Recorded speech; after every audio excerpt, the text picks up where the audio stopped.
Hello friends, आज हम पढ़ेंगे अंतर्राष्ट्रीय संगठन संयुक्त राष्ट्र संघ के एक महत्वपूर्ण अंग सुरक्षा परिषद के बारे में और जानेंगे इसके महत्वपूर्ण प्रश्नोत्तरों को जो प्रतियोगी परीक्षाओं में पूछे जा सकते हैं। सुरक्षा परिषद संयुक्त राष्ट्र संघ का एक महत्वपूर्ण अंग है जिसका मुख्य कार्य अंतर्राष्ट्रीय शांति और सुरक्षा को बनाए रखना है। संयुक्त राष्ट्र संघ के चार्टर के अनुच्छेद 23 में जो सुरक्षा परिषद की संरचना है वह कैसे होगी, इससे संबंधित अनुच्छेद 23 है। सुरक्षा परिषद में जो वर्तमान में सदस्यों की कुल संख्या है वह 15 है, जिसमें 5 स्थायी और 10 अस्थायी सदस्य हैं। सुरक्षा परिषद में 5 स्थायी और 10 अस्थायी सदस्य हैं।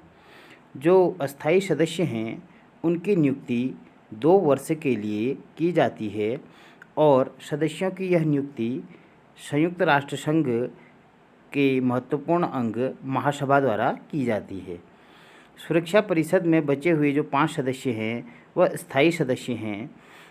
जो स्थायी सदस्य हैं वह देश हैं अमेरिका, रूस, फ्रांस, ब्रिटेन और चीन। इन देशों के पास सुरक्षा परिषद में स्थायी सदस्यता है।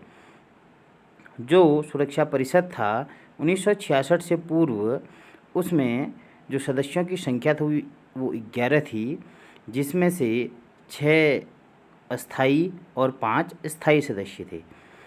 सुरक्षा परिषद के जो 5 स्थायी सदस्य हैं उन्हें निषेधाधिकार या वीटो की शक्ति प्राप्त है।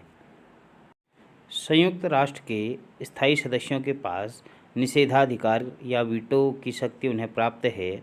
यह इस प्रकार की शक्ति है जिसमें सुरक्षा से संबंधित महत्वपूर्ण बिंदुओं पर यदि जो 5 स्थायी सदस्य हैं, जिसमें चीन, ब्रिटेन, फ्रांस, रूस और अमेरिका हैं, यदि इनमें से कोई भी देश सुरक्षा के संबंध में अपने मत का नकारात्मक उपयोग कर ले तो वह प्रस्ताव पारित नहीं होता है। अर्थात जो निषेधाधिकार की शक्ति है वह स्थायी सदस्यों को प्राप्त है, जिसमें वह सुरक्षा से संबंधित महत्वपूर्ण फैसलों को रोक सकते हैं। यदि एक देश भी निषेधाधिकार का प्रयोग किया जाता है तो महत्वपूर्ण प्रस्ताव रुक सकता है। सुरक्षा परिषद के जो अस्थायी सदस्य हैं उन्हें वीटो पावर प्राप्त नहीं है। सुरक्षा परिषद के जो स्थायी सदस्य हैं उनमें वीटो पावर का सर्वाधिक प्रयोग करने वाला जो देश है वह सोवियत संघ रूस है। संयुक्त राष्ट्र में जो निषेधाधिकार है वह समाप्त करने की मांग या उसके दायरे में कई अन्य देशों को लाने की मांग संयुक्त राष्ट्र के महासभा में कई बार की जा चुकी है।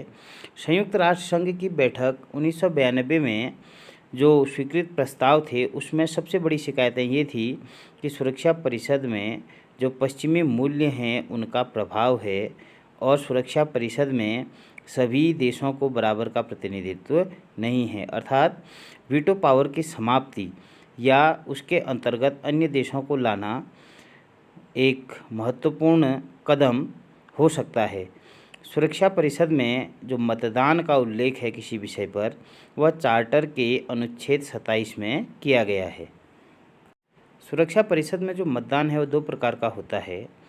साधारण निर्णयों के लिए 15 सदस्यों में से 9 की स्वीकृति आवश्यक होती है और सुरक्षा से संबंधित महत्वपूर्ण निर्णयों में 9 सदस्यों की स्वीकृति तो आवश्यक है, लेकिन साथ ही 5 जो स्थायी सदस्य हैं उनकी स्वीकृति भी आवश्यक होती है। यदि कोई महत्वपूर्ण निर्णय में 14 सदस्य सहमत हों और एक स्थायी सदस्य अपने वीटो पावर का प्रयोग कर ले तो वह प्रस्ताव पारित नहीं माना जाता है। अर्थात महत्वपूर्ण विषयों पर 5 स्थायी सदस्यों की स्वीकृति आवश्यक होती है। सुरक्षा परिषद में यदि महत्वपूर्ण विषयों पर कोई स्थायी सदस्य अपना मतदान नहीं करता है, अपना मत नहीं डालता है, तो वह निषेधाधिकार नहीं माना जाएगा। ऐसी स्थिति में वह विधेयक पास होने के लिए 9 सदस्यों की सहमति आवश्यक होती है। यदि अस्थायी सदस्य मतदान नहीं करता है तो वह निषेधाधिकार के दायरे में नहीं लिया जाएगा। सुरक्षा परिषद के जो 10 अस्थायी सदस्य हैं उनकी नियुक्ति महासभा द्वारा की जाती है। सुरक्षा परिषद अपनी बैठकें अपने मुख्यालय के अतिरिक्त विश्व के किसी भी स्थान में कर सकती हैं। तो आज की वीडियो में हमने जाना संयुक्त राष्ट्र के महत्वपूर्ण अंग सुरक्षा परिषद के बारे में। आगे की वीडियो में हम संयुक्त राष्ट्र के अन्य अंगों की चर्चा करेंगे। चैनल को सब्सक्राइब करें। वीडियो देखने के लिए धन्यवाद।